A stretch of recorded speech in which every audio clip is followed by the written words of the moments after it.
She was kidnapped as a baby in 1971, and her family recently learned that she was alive after 51 years. Melissa was only 21 months old in August 1971 when her newly divorced mother, Alta Apantenko, advertised for a babysitter in a newspaper. A woman responded, saying she could meet Apantenko, a waitress, at her workplace. But she never showed up. The prospective babysitter later called. She told Apantenko that she had a large backyard and also cared for other children and asked if she could keep an eye on Melissa there. Apantenko agreed because she needed childcare to keep her job. The woman went to her apartment while she was at work and picked up Melissa from Apantenko's roommate. The woman, who was wearing white gloves, never returned the child, according to the roommate. For decades, the family had no idea what had happened to their daughter, but they pursued any leads they could find, throwing birthday parties each year in the hopes of seeing their child again. Highsmith's family reported her missing to the police, and in the more than 50 years ever since, they have never forgotten her. More recently, they created the Finding Melissa Highsmith social media page and asked for assistance in locating their lost cousin. According to the Fort Worth Star-Telegram, she lived in Fort Worth for the majority of her life as Melanie Brown and didn't realize she was kidnapped until her biological father, Jeffrey Highsmith, submitted DNA to 23andMe and discovered he was a match to Ms. Brown's children. According to the family, the breakthrough in the case occurred when they submitted a DNA case to 23andMe, a genetic analysis company that connects people to relatives based on DNA results. Following the receipt of their results, the family collaborated with an amateur genealogist to examine the findings before combing through public records. According to the Fort Worth Star-Telegram, the family had discovered they were related to the children of a woman named Melanie in Fort Worth.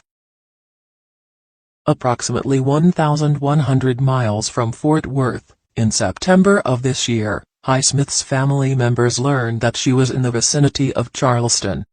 Melissa Highsmith was undoubtedly the same girl that was abducted 51 years ago, according to the family, who utilized the DNA results, Melissa's birthmark, and her birthday to make this determination.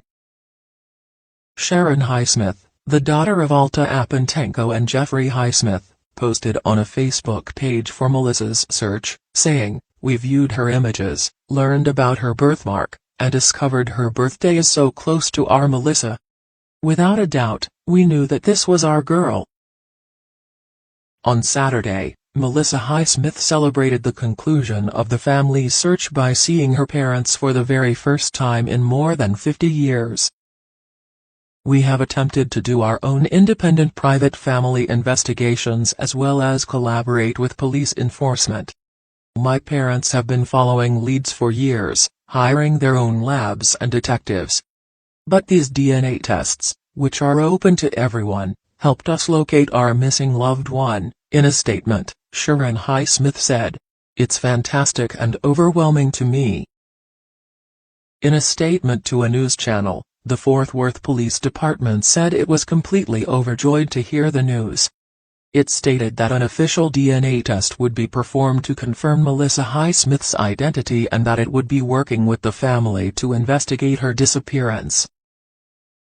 Even though the offender statute of limitations expired almost 20 years after Melissa's 18th birthday, the Fort Worth Police Department is truly committed to completing this investigation to uncover all available information concerning Melissa's abduction 51 years ago, the department said.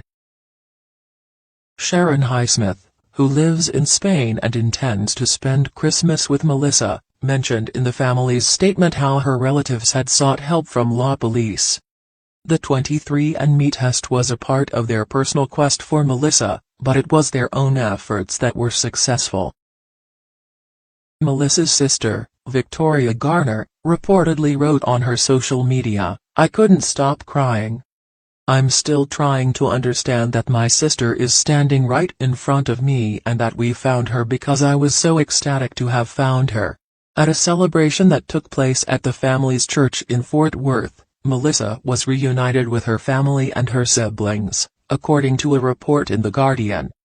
Sharon said she was particularly thankful for her mother, who, in addition to being completely racked with significant guilt after Melissa's disappearance, was also accused of perhaps taking her daughter's life and covering it up. According to a report from the Charleston television news station and a press release from her family, the amazing drama centered on the disappearance of Melissa Highsmith came to an end in South Carolina on Saturday.